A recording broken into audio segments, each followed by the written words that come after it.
I've been sewing for 20 odd years now, and there are a lot of mistakes that I remember I made when I first started my quilting journey. And so I wanted to come here and share with you 4 tips that I would love to have known when I had started way back when. So let's get started. The first tip is that 1/4 of an inch really is that important. As you read your quilt patterns, it's going to tell you use 1/4 inch seam allowance. Well, all right, we're not perfect. We make mistakes. We slip a little bit on that 1/4 of an inch. Whether we're cutting our fabric and it's not quite right, or we're stitching our seams and we make that 1/4 of an inch just a little bit shy and then make it a little bit bigger, 1/4 of an inch is the key to actually quilting well, because what it's going to do is make sure that all of your points fall right on top of the seams and they don't get sunk inside. What it's going to mean is that each one of your blocks will come out to be more or less the same size so that you can trim them down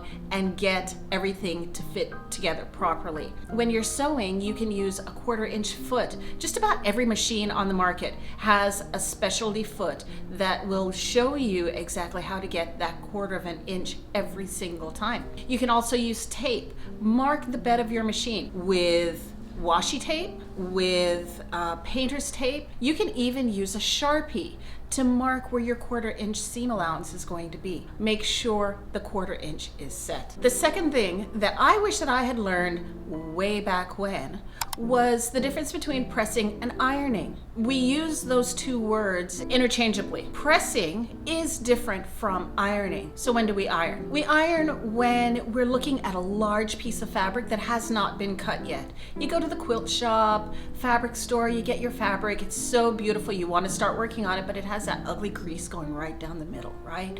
You go to your iron, squirt a little water on it, and with a hot iron, you are ironing out that crease. You're not just using the weight and the heat of the iron, but you are actually pushing, manipulating the fabric, moving it in different directions to make it flatten out. Now, pressing is different. Pressing is just using, you can lay the iron right on top of the seam that you're working on, and the heat of the iron plus the natural weight of the iron, that is pressing. Now, you use your pressing when you're working with fabric that has been cut. I don't know, 100 half square triangles to put together in order to make your half square triangle block. When you are trying to get those triangles flat and smooth, you're not going to want to iron them and push and distort, because that's going to change the actual shape of the fabric. You want to use a pressing motion. Heat and the weight of the iron straight down, lift the iron straight up, and then move on to another spot.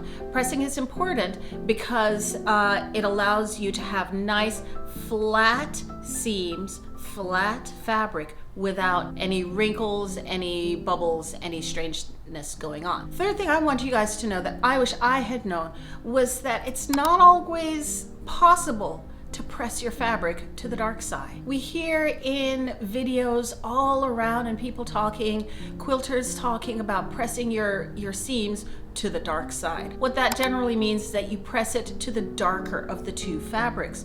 Well, unfortunately, it's not always possible to do that. Sometimes you have to press your seam allowance underneath your white fabric, which means that it kind of shows. You can't avoid it. It's a nice thing to think that all of your seams are going to tuck underneath the darker fabric, but it's not always possible. Our goal when we press our seams is to ultimately make all of those connections between your blocks, between where your seams come together, to make those places flat, as smooth and flat as possible. We don't want to end up with bumps at our seams, because that's going to make it more difficult to actually quilt through when the time comes. So what we have to do sometimes is press our seam allowance underneath our lighter fabric. Yes, it does show some, but that's okay. It needed to be done. Sometimes we press our seams open. They're not tucked to one side or the other, but they're actually pressed open. That is always going to give you a nice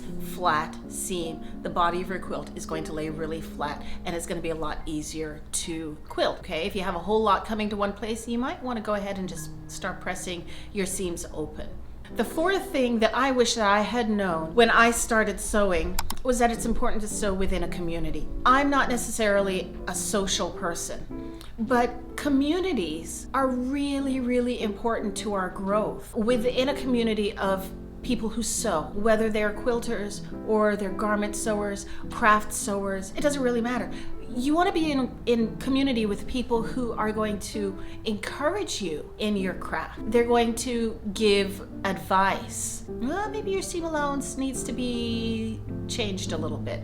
Oh, maybe these colors would be better for this project than that. They're going to be able to give you advice. They're going to support you. And it's always good to share ideas with someone else. Working within a community, whether it's an online community or you are with one other person in your craft room at home, you're in a church, you're wherever you are, find a group of people who like to create, who will create alongside you. Whether you have been sewing for 4 months or you've been sewing for decades, I really hope that the information that I shared with you, that I wish I had known, helps you. If there's something that you wish you had known that I haven't covered, drop those down in the comments below. As usual, subscribe to the channel. Link to all of my social media, that's all down below. Go ahead and click on that.